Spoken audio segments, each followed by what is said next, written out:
On vous raconte maintenant la troublante histoire de Nadège. Nadège, c'est une jeune Rwandaise, elle avait de super bonnes notes, a décroché une bourse pour venir étudier ici au Québec, mais juste avant de partir, elle comprend que la vraie mission que lui a réservée son gouvernement, ce sera d'espionner ici. L'espionnage, on l'associe souvent à de grandes puissances comme la Russie ou la Chine.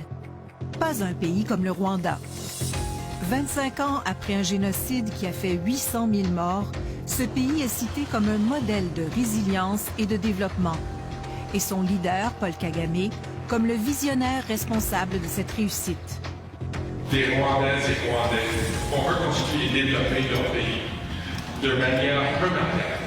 Mais derrière l'image brillante se cacherait un régime autoritaire qui ne tolérerait aucune dissidence. Et le gouvernement rwandais a franchi une ligne en nous menaçant, en ciblant nos enfants. Il lui a dit, si tu continues comme ça, cette grosse tête, on va la faire exploser. Un gouvernement qui surveille et traque ses critiques à l'étranger, même jusqu'ici au Canada. On m'a dit, il y a un homme au Canada, tu dois le trouver.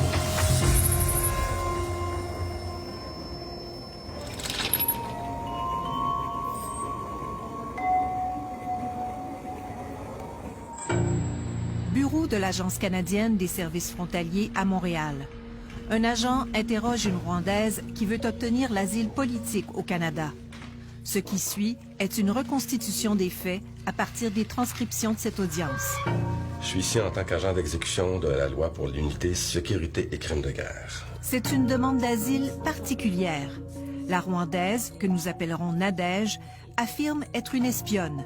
Et l'agence enquête. C'est à quel moment qu'on vous a dit, à partir de maintenant, tu t'en vas espionner des personnes et on veut tel renseignement? En 2010, je devais espionner un homme dans le but de chercher de l'information sur ses parents. On m'avait dit qu'il travaillait avec des gens qui font du terrorisme au Rwanda. Toutes ces personnes-là qui se sont enfuies à l'extérieur du pays, ce sont des ennemis. OK. Donc, on doit les chercher et les combattre.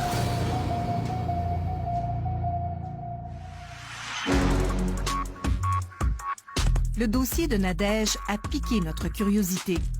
Et en fouillant, on a découvert que des espions rwandais ont déjà été sur le radar au Canada. On sait depuis 2014 que des agents rwandais harcèlent des réfugiés ici. Des cas d'espionnage rwandais sont aussi rapportés en Suède, en Australie et en Belgique. Les membres des services de renseignement ne se livrent pas facilement. Je ne peux rien dire et je ne dirai rien. Au Canada, nous n'avons trouvé personne pour commenter ce dossier. Mais en Belgique, Guy Rapaille a longtemps dirigé le comité qui surveille les services de renseignement de son pays. Les Rwandais ont la réputation d'être actifs et efficaces. En ayant acquis toutes les ficelles du métier d'agent de renseignement, ce sont des vrais professionnels. Des professionnels, dit-il, possiblement dangereux. En 2017 et 2018, j'ai été informé de l'arrivée en Europe de membres de services de renseignement rwandais qui étaient chargés d'éliminer des opposants ou du moins de faire des pressions sur des opposants potentiels pour les obliger à se montrer discrets. Et ce ne sont pas seulement les Rwandais qui sont visés. Je marchais vers mon hôtel au cœur de la ville de Bruxelles. Je suis allée à la réception et tout de suite, un monsieur est venu vers moi. Il m'a dit, vous êtes Madame Judy Rever? J'ai dit oui. En 2014, Judy Rever se trouve justement en Belgique lorsqu'elle est abordée par un représentant de la Sûreté de l'État. Il lui dit que sa sécurité est sérieusement menacée. La Montréalaise est une journaliste et auteure indépendante. Elle enquête depuis plus de 20 ans sur les événements entourant le génocide au Rwanda. J'étais bouleversée, j'ai dit pourquoi. Et il m'a dit qu'ils avaient les informations crédibles que l'ambassade rwandaise en Belgique constituait une menace contre ma vie. 2 gardes du corps en voiture blindée vont la suivre jour et nuit durant son séjour d'1 semaine en Belgique. Pour la première fois dans ma vie, je me suis dit, c'est très sérieux, c'est très dangereux et le régime est prête à faire tout ce qu'ils peuvent pour m'empêcher de travailler. À l'époque, Judy River prépare un livre pour remettre en question la version officielle du drame rwandais. Une version trop simple, selon elle, de bons et de méchants. Son enquête s'annonce dévastatrice pour le gouvernement Kagame. L'histoire du génocide, l'histoire officielle est ceci. Les Hutus sont des bourreaux, sont les méchants, et les victimes sont les Tutsis. Le 6 avril 1994, le président rwandais Habyarimana, un Hutu, est tué dans un attentat d'avion. C'est l'étincelle qui déclenche une frénésie de violence contre la minorité Tutsi. The situation is totally catastrophic. Le génocide ne prend fin que lorsque les rebelles Tutsis du FPR, le Front patriotique rwandais, dirigé par Paul Kagame, envahissent le pays. Il y avait des informations durant le génocide, des rapports qui indiquaient aux Nations Unies à l'époque que les troupes de Kagame tuaient en masse des réfugiés, des déplacés Hutus dans l'est du Rwanda. Dans son livre, la journaliste reconnaît le génocide contre les Tutsis. Mais son ouvrage est très controversé parce qu'elle affirme que les troupes de Paul Kagame ont aussi tué au moins 500 000 Rwandais pendant et après le génocide, surtout des Hutus. Des chiffres impossibles à confirmer. Il y avait toute une partie de l'histoire qu'on n'avait pas entendue et que le gouvernement de Kagame ne voulait pas soit révélée. La journaliste a mis la main sur un rapport d'enquête top secret de 2003 qui émane du tribunal international créé après le génocide.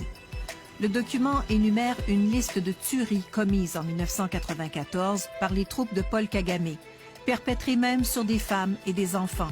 Mais ces informations étaient enterrées.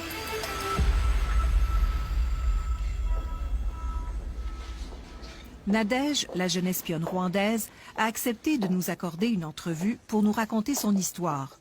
Mais elle craint pour sa sécurité. Nous avons donc décidé de cacher son identité et de changer certains détails de son récit. Je faisais mes études universitaires à Kigali. On nous a appris qu'il y avait des bourses pour aller étudier à l'étranger. On m'a dit que j'avais eu la bourse de la francophonie et que je devais aller au Canada.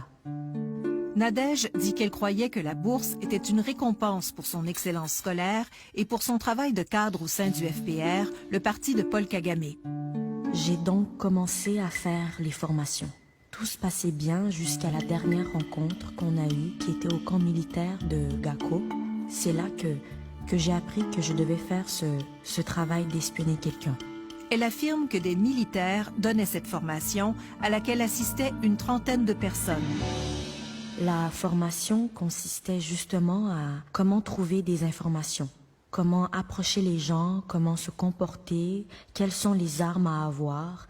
C'était comme des mises en situation. Est-ce qu'il y avait beaucoup d'autres étudiants comme ça qui partaient à l'étranger avec des missions pour espionner? Je ne sais pas, on ne pouvait pas le savoir. Ce qu'on répétait à chaque fois, tu dois être quelqu'un de discret, de secret. Personne ne le savait à part moi. Même pas mon mari.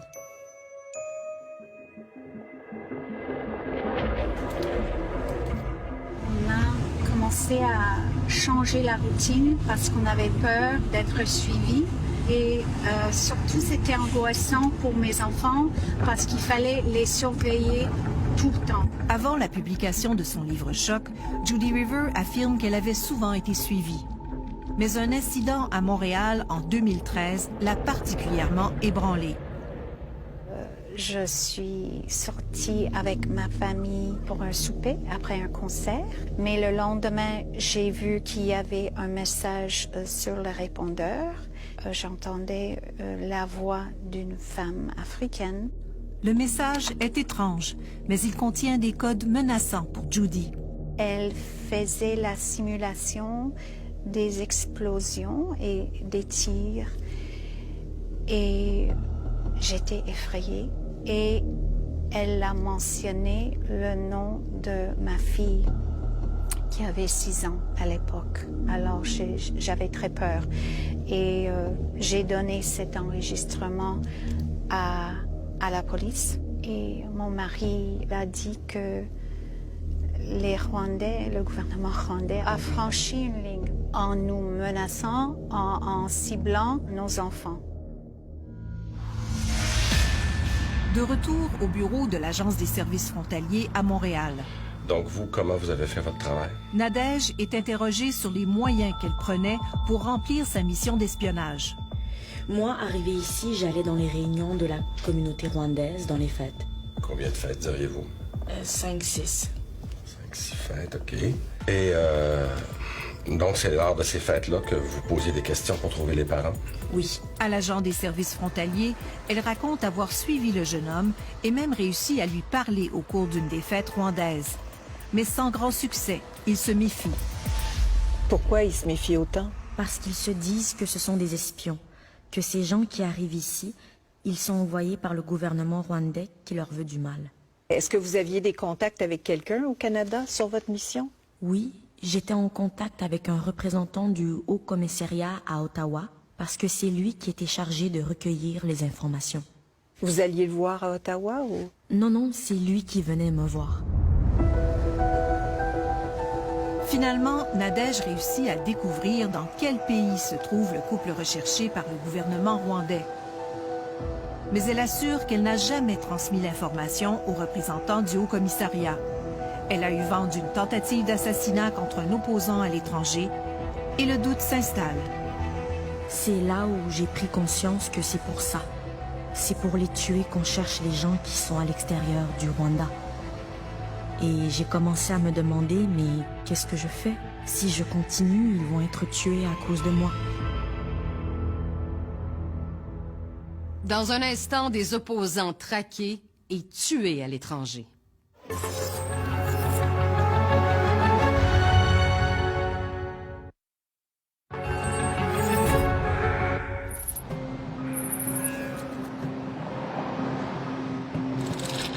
Dès les premières années du gouvernement Kagame, des exilés rwandais auraient été ciblés parce qu'ils en savaient trop sur le régime. Seth Sendashonga sera l'un des cas les plus célèbres. En 1996, cet ancien ministre rwandais est réfugié au Kenya lorsqu'il est contacté par des connaissances. Elles affirment vouloir lui remettre des documents importants. Donc quand il a eu cet appel, il est parti les voir et arrivé là sur place, il s'est rendu compte très vite qu'il est tombé dans un piège. Je suis rentré dans ma voiture, j'ai ouvert la fenêtre et je commençais à faire fonctionner le moteur que j'ai vu le jeune homme sortir un pistolet et me tirer à bout portant. Et la balle qui était destinée à ma tête n'a finalement touché que mon épaule ici. Un homme est arrêté dans la toilette d'une station-service, pistolet silencieux et 13 cartouches à la main. Un membre de l'ambassade rwandaise au Kenya. C'était vraiment une situation très très grave. Un diplomate qui est impliqué dans une tentative d'assassinat dans un pays étranger. Le diplomate ne fera jamais face à la justice puisque le Rwanda refuse de lever son immunité diplomatique. Seth Sendashonga, un défenseur des droits de la personne, un Hutu, s'était joint au groupe de rebelles de Paul Kagame dans les années 90, plein d'espoir. Lorsque le parti de Kagame arrive au pouvoir après le génocide, Seth est nommé ministre de l'Intérieur. La photo là, ça c'était son portrait quand il était ministre. C'est sa photo officielle. La photo officielle. Sa femme, Siri, est une citoyenne canadienne qui a longtemps vécu à Montréal. Siri raconte qu'à l'époque, son mari déchante rapidement. Il reçoit un nombre croissant de rapports sur des crimes commis dans les mois qui ont suivi le génocide par l'armée de son gouvernement. C'est là on sent qu'ils obéissent à des ordres bien clairs et bien ciblés d'éliminer la population. C'était vraiment une politique délibérée d'assassiner la population, surtout la population Hutu. Il accumule les preuves contre le régime. Il devient de plus en plus dérangeant. Parce que les gens qui savent que je sais ce que je sais et continueront à avoir peur de moi. Je suis prêt à ce que tous les sacrifices soient consentis pour cette noble cause. Cette dernière phrase va se révéler prémonitoire. Le 16 mai 1998, Seth Sendashonga sera l'objet d'une deuxième attaque et cette fois, il n'y survivra pas. On vivait avec cette possibilité, mais en se disant toujours, on espère que ça ne va pas se passer. Mais l'idée qu'il allait être comme ça, assassiné en plein jour, en pleine rue, c'était impensable. Après une enquête bâclée au Kenya, 3 hommes sont accusés, puis acquittés. Donc je pense que son assassinat a été vraiment une onde de choc. Ils n'hésitent pas de tuer leurs opposants dehors de le pays. C'est quelque chose qu'on a documenté depuis les années 90 et ça continue jusqu'à maintenant. Louis Mudge et son organisation ont dû quitter le Rwanda en raison de leur critique du gouvernement rwandais. Human Rights Watch a enquêté sur de nombreux cas de menaces, de torture, de disparition ou d'assassinat au Rwanda, mais aussi à l'étranger. Au Kenya, en Ouganda, en Afrique du Sud et même en Grande-Bretagne. Et malheureusement, il y a d'autres cas où on soupçonne, on a vraiment les indices disant que l'État rwandais est lié, mais on n'a pas de preuves et on ne peut pas prendre position. En 2014, les journalistes canadiens Judy River et Jeffrey York ont obtenu ce qui s'approche le plus d'une preuve de l'implication de l'État rwandais dans des complots d'assassinat d'opposants à l'étranger.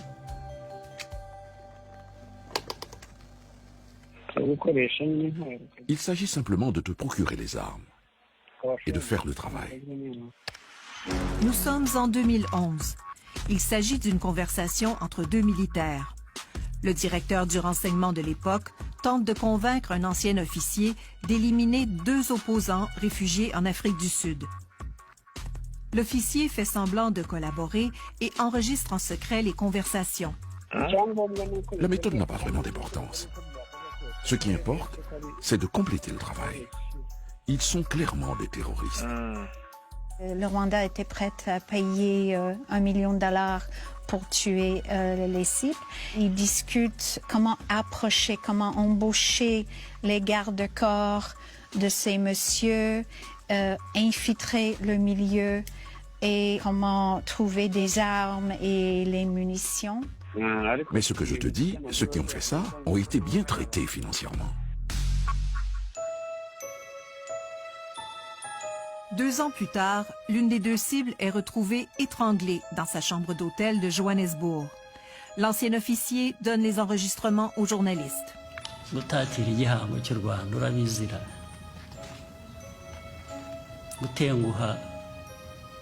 En réaction à cet assassinat, le président Paul Kagame tient ses propos troublants.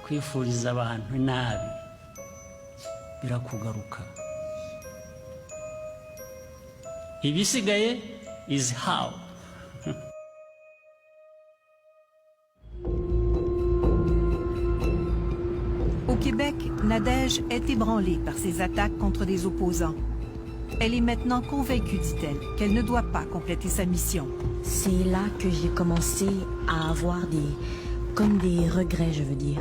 C'est là que vous vous êtes dit, je ne veux pas transmettre cette information. C'est ça, ouais. Elle affirme que le représentant du Haut-Commissariat s'impatiente devant son peu de progrès. C'est là qu'il m'a dit, il faut avoir des informations coûte que coûte. Qu'est-ce que vous avez fait pour mettre fin à votre mission ou vous éloigner? J'ai coupé tout contact avec lui. Nous avons tenté à plusieurs reprises de corroborer les affirmations de Nadège auprès du Haut-Commissariat du Rwanda à Ottawa, sans succès. Selon son avocate, le Canada devrait accorder l'asile politique à Nadège, même si elle a commis un acte d'espionnage. Elle n'a pas terminé sa mission. Elle n'a pas révélé l'intégralité de l'information sensible qu'elle a pu recueillir. Donc, il n'y a pas de vies qui ont été mises en danger. Aussi, le gouvernement canadien il doit donner l'exemple d'encourager les gens qui ont été envoyés comme ça, sous la contrainte, pour espionner à l'étranger. On doit permettre à ces gens-là d'avoir une porte de sortie. En octobre 2014, la décision du tribunal de l'immigration tombe. La demande est rejetée. Le commissaire conclut que Nadège a effectué de l'espionnage et que cet acte d'espionnage contrevient aux valeurs de tout État démocratique et est donc contraire aux intérêts du Canada. Selon le commissaire, Nadège a accepté volontairement d'espionner en échange d'une bourse d'études. La Rwandaise devra être expulsée du territoire canadien, à moins d'un ultime recours.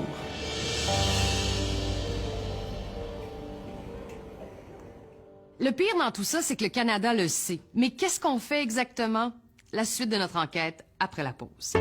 Les diplomates, ils sont au courant que la torture existe, mais ce n'est pas tellement une priorité pour eux.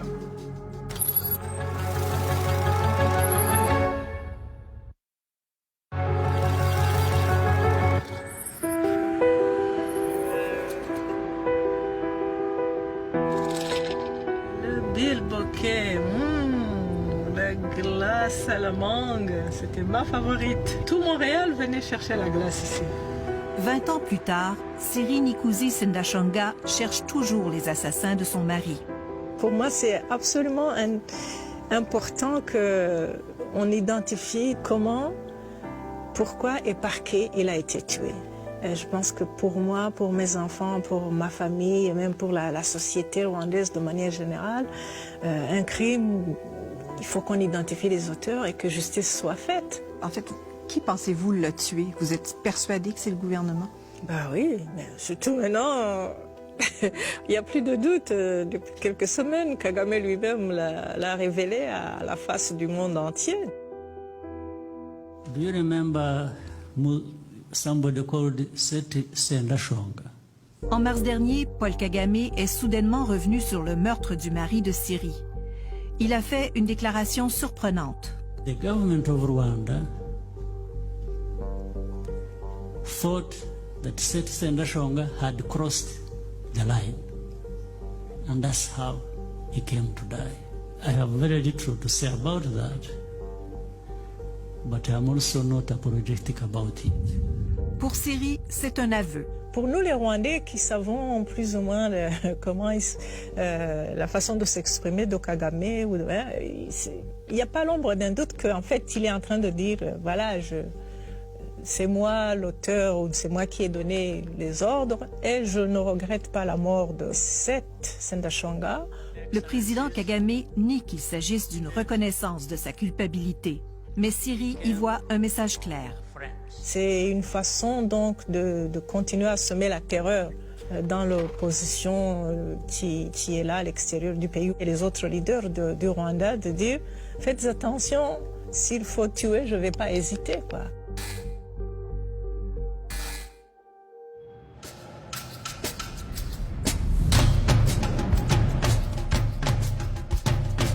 Le 5 juillet dernier, au Château Laurier à Ottawa, le Haut-Commissariat du Rwanda organise une soirée pour le 25e anniversaire du jour de la libération qui marque la fin du génocide. 25 ans après, le Rwanda est fier de ses accomplissements en termes de stabilité, de développement, de démocratie, beaucoup de ces valeurs que nous partageons avec le Canada.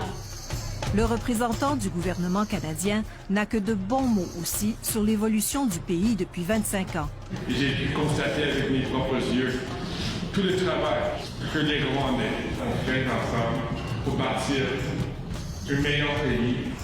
À l'étranger, le Rwanda est souvent présenté comme une sorte de Singapour africaine, où règne ordre et propreté.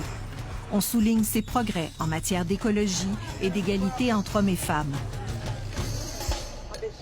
Mais Siri, la veuve de Seti Sendashonga, voudrait que la communauté internationale s'intéresse aussi au côté plus sombre du régime. Mais aller regarder côté droit, la situation des droits de l'homme, d'accepter que l'opposition puisse s'exprimer librement, la liberté de la presse, non, ça, personne ne veut pas trop entrer là-dedans, quoi. Des pays comme le Canada, à mon avis, tous les pays peuvent faire quelque chose. Surtout les pays qui entretiennent des relations avec le Rwanda, qui l'aident en termes d'aide au développement, ils pourraient quand même demander des comptes. Le Rwanda reçoit environ 1 milliard de dollars par année en aide internationale. Le Canada lui a versé plus de 650 millions de dollars depuis 1994. Mais Ottawa se montre plutôt discret lorsque vient le temps d'aborder la question des droits humains au Rwanda. C'est un régime qui n'a pas beaucoup de tolérance, justement, face à la critique. Marie-Ève Desrosiers de l'Université d'Ottawa étudie le Rwanda depuis plus de 15 ans. J'ai plutôt l'impression que le Canada adopte la position de le faire lorsque possible, de soulever la question lorsque possible, mais pas de façon directe et confrontationnelle. Ben écoute, les choses marchent. Ça va, il n'y a pas une guerre. Louis Mudge, de Human Rights Watch, croit que les pays donateurs ne voient pas trop l'intérêt de confronter le régime. Les diplomates, ils sont au courant que la torture existe. Ils sont au courant qu'il y a des gens qui sont portés disparus. Mais ce n'est pas tellement une priorité pour eux. De fait, les propres rapports internes d'Affaires mondiales Canada dressent une longue liste de problèmes. Journalistes muselés, disparitions d'opposants, détention illégale et torture. Il est clair que le régime se durcit, selon Marie-Ève Desrosiers. J'aurais tendance à vous dire que justement, un des gros problèmes de cette tendance à avancer de manière indirecte et très diplomatique, je pense, a laissé beaucoup d'espace au régime pour s'affirmer et prendre des tendances de plus en plus autoritaires au fil du temps. La posture canadienne devrait être une posture effectivement plus ferme aujourd'hui. Pour le spécialiste en aide humanitaire, François Audet, le Canada devrait revoir son approche face au Rwanda. D'avoir été solidaire suite au génocide, c'était évidemment fondamental de pouvoir de laisser à la population rwandaise toute la chance et l'opportunité de se reconstruire. Mais bon, le temps a passé et je crois qu'on ne peut plus laisser l'espace à un président aussi autoritaire. Nadège est persuadée que sa sécurité serait menacée si elle devait retourner au Rwanda. Malgré l'avis d'expulsion qui pèse contre elle, il lui reste une dernière chance pour obtenir l'asile ici. Convaincre les autorités que les risques qu'elle court au Rwanda sont plus grands que la menace qu'elle représente pour le Canada. Je pourrais être maltraitée ou tuée si je retournais au Rwanda. Parce que oui, en ne remplissant pas ma mission d'espionnage, j'ai trahi le gouvernement rwandais. Il y a une menace à sa vie. Elle risque la torture, elle risque d'être tuée. Je ne pense pas que le sang de cette dame devrait être sur les mains du gouvernement canadien. C'est Nadège elle-même qui a divulgué avoir fait de l'espionnage. Elle se demande maintenant si c'était la bonne décision. Moi, j'espérais que le gouvernement canadien protège des gens comme moi, qui se sont retrouvés dans des situations comme la mienne. J'aimerais être en paix ici au Canada. Ça fait environ 5 ans que j'attends la réponse des autorités et mon espoir commence à se perdre.